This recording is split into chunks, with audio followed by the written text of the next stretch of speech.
Hi there, AP World History students. Welcome to our flip lesson about the Pax Romana and the origins of Christianity.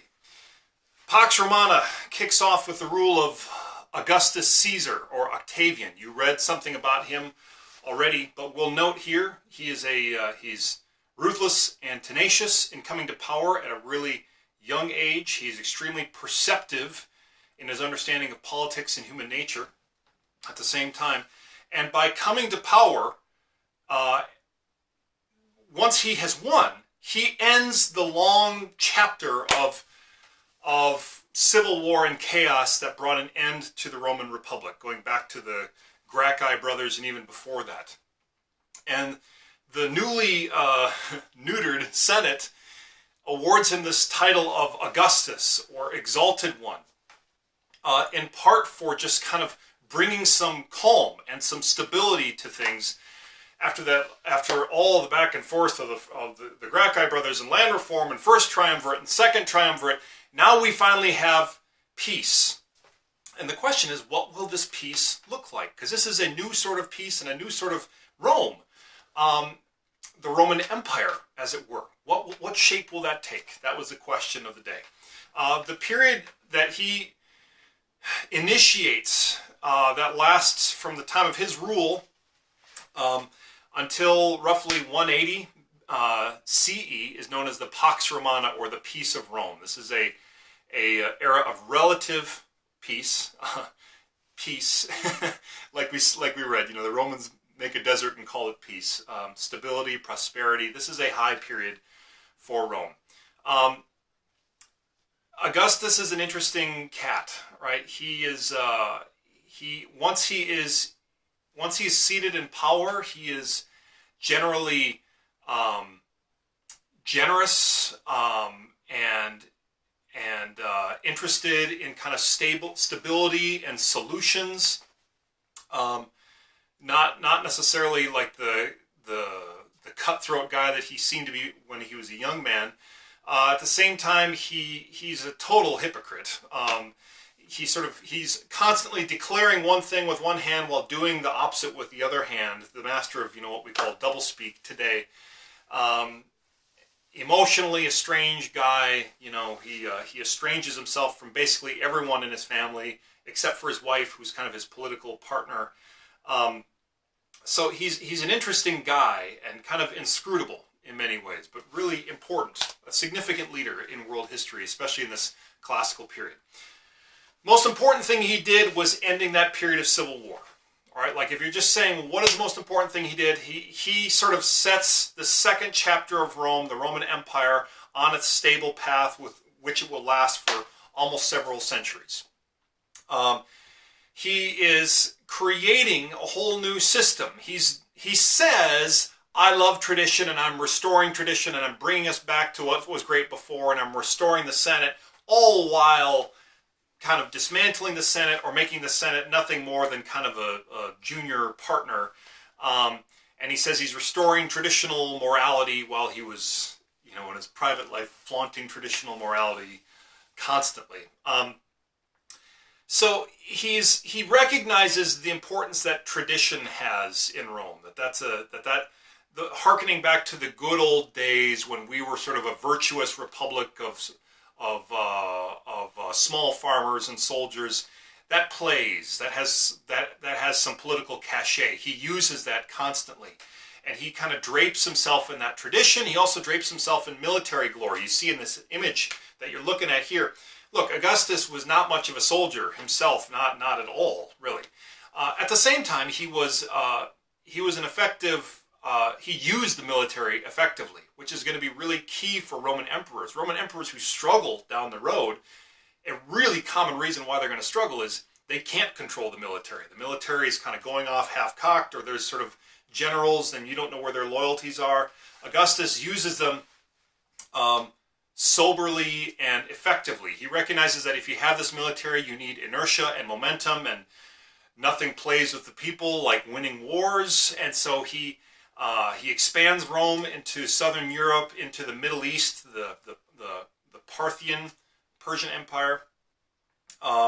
He he will experience problems, especially as his rule goes on. He will experience problems in the northern borders, modern-day Germany. That area up there is going to be the cause of significant headache and military heartache for him as time goes on.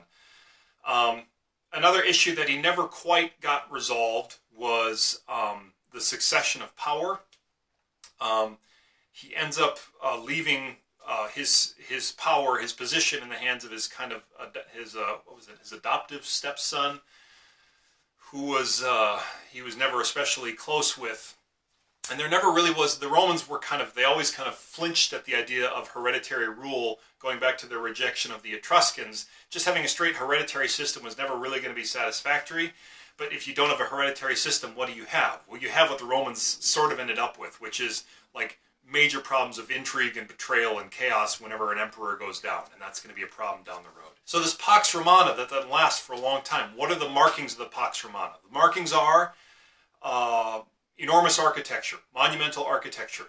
The most famous, perhaps, monumental architecture of the classical period. So we're talking about things like the Pantheon, the temple to all gods in Rome, the Colosseum, the Circus Maximus, which is sadly lost. That was the granddaddy of them all.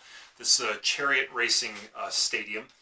Aqueducts, triumphal arches, all this major architecture and the stuff that we kind of close our eyes when we close our eyes and think of the classical period.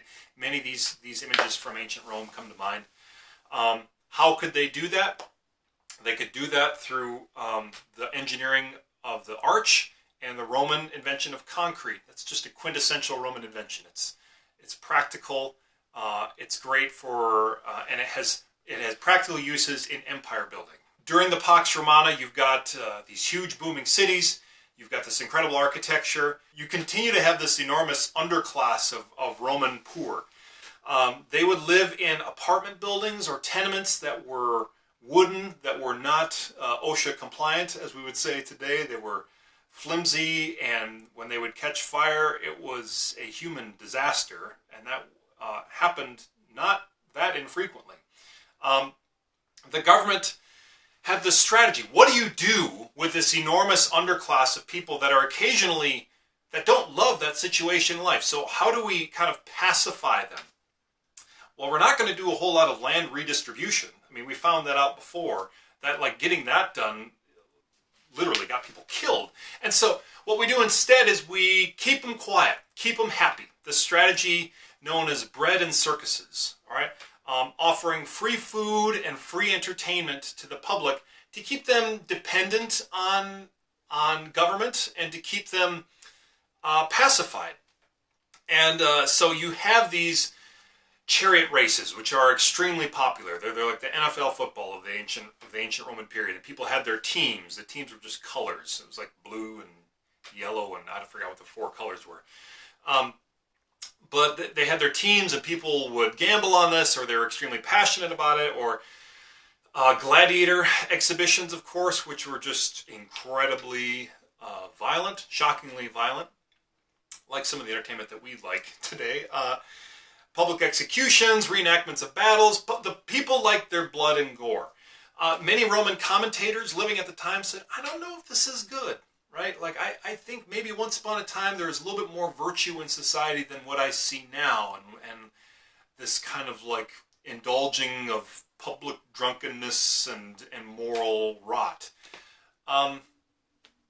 There's always people that say it was better in the good old days. They might have had a point here. There is a sort of argument about what happened to Rome was kind of an internal moral decay, marked by this and marked by a general laziness and overdependence on slave labor and these other things, and maybe there's something to that. So that's the Pax Romana. We'll come back next time and talk about the collapse of Rome and what brings an end to that. Let's turn for a second to a really important, significant philosophical, cultural, religious development that happens during the Pax Romana, and that's the emergence of Christianity. Now, Christianity emerges within the general context of the Roman Empire in this classical period. And to be specific, it emerges within one of the hot spots or the problem areas, as the Romans were concerned, within their empire, and that was the province of Judea. So the Jews living in Judea, deeply, deeply resented Roman rule, as they had resented Greek rule.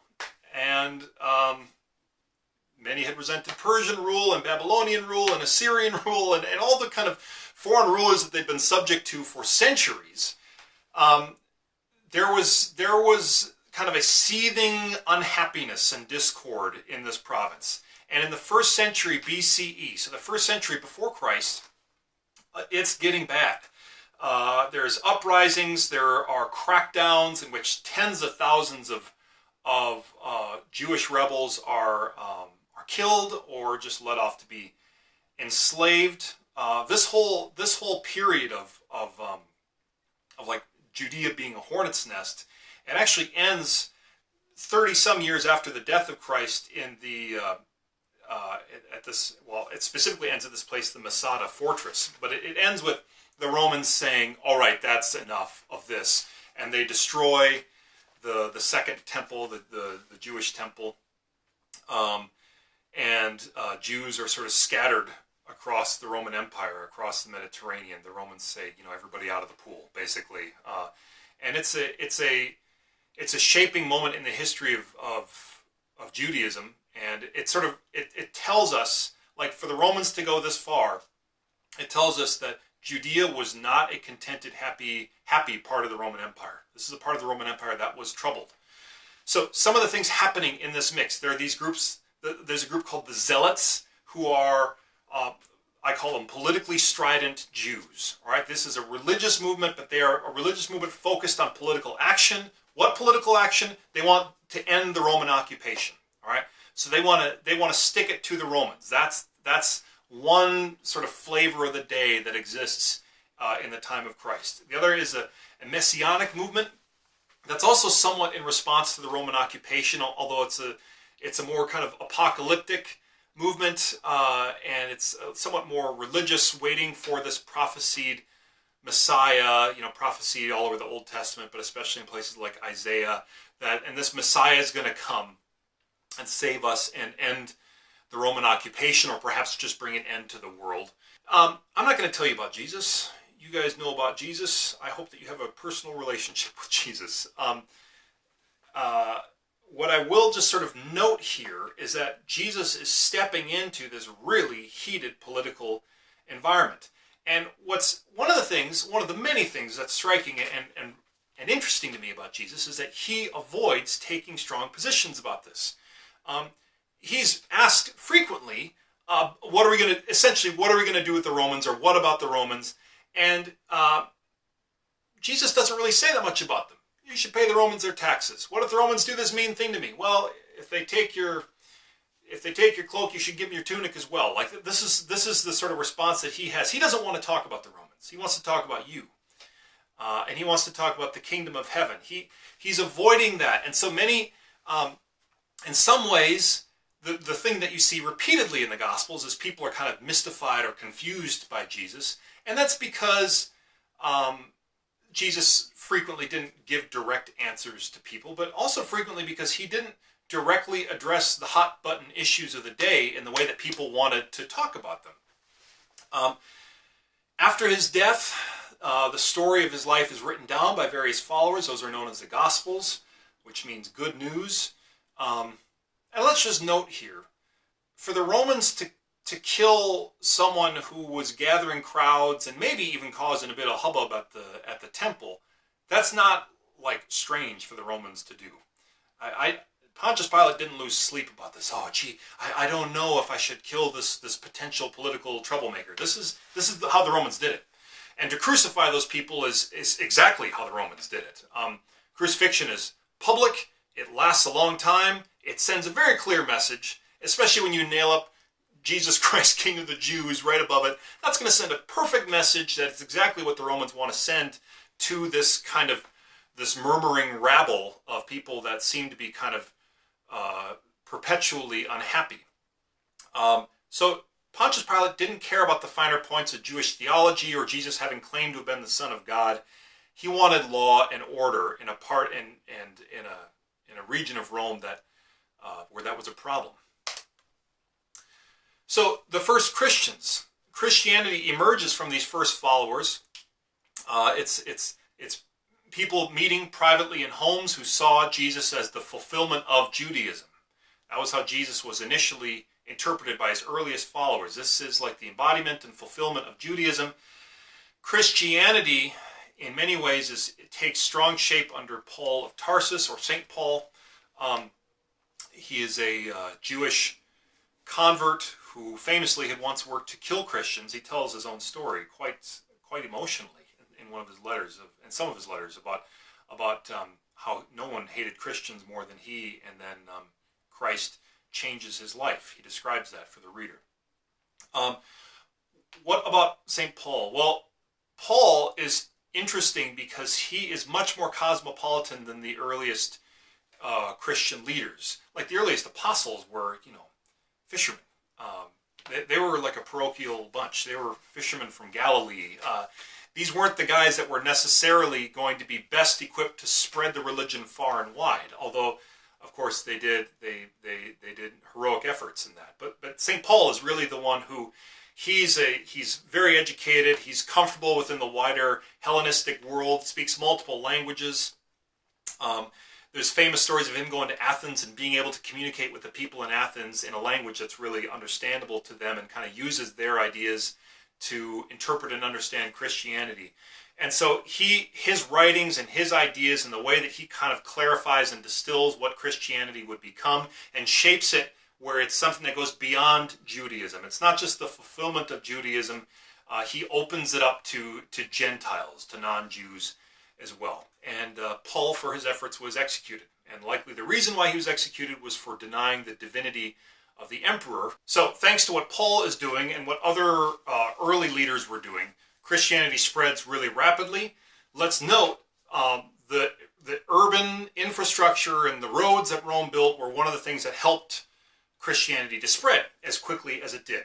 And for people like slaves and women, the message of Christianity was particularly appealing. Just really, if you contrast it with Roman ideas like Stoicism, which influenced Christianity in a way, but there's kind of like a cold center at the heart of Stoicism. And to replace that cold center with the idea of a loving creator God who loves you as an individual and desires a relationship with you and makes a sacrifice for you, to kind of replace Stoicism with that has an understandable appeal to many people, and that sort of helps explain its rapid spread throughout the Roman Empire. Now, Romans, it was illegal. All right, it was illegal because Romans basically said, you can practice whatever religion you want as long as you sort of make a token sacrifice to our gods. And by the time that we're here in the Pax Romana, the Roman emperors would say, and also I'm a god, so you should sort of make a token sacrifice or nod to the Roman gods. And for people who refused to do that, that's when you would have problems. And many Christians refused to do that, or they denied the existence of the Roman gods, or they denied that the emperor was a god, and they could get into trouble. More commonly, though, Christians would make that token sacrifice or that token acknowledgement and then practice Christianity. It was more common that Christians lived as a kind of an underground but tolerated religion. There were periods of intense persecution, especially under emperors like Nero, or like any scapegoat kind of situation. When things were bad, Christians were treated quite poorly, and often it was caused by misunderstanding. In fact, there's letters. There's very valuable letters between a Roman emperor named Emperor Trajan and a governor named Pliny, and Pliny's saying, I got all these Christians in my region, in my province, and I don't know what to do with them, and I get all these people whispering to me, this so-and-so is a Christian, and so-and-so is a Christian. And the emperor basically says, if a person you go through the whole protocol and they confess they're Christian and you tell them what that means and you give them another chance to kind of recant and they still won't recant, then deal with them in the usual way, right, which is not nice.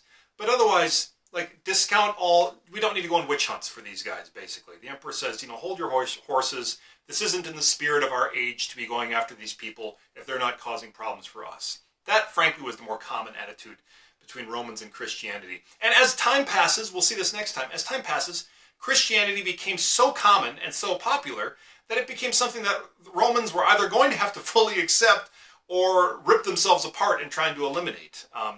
So that's something that we'll see next time. So our focus for next time is the end of the Roman Empire. I hope this made sense for you. Email me if it didn't. Thanks, guys, and have a great day.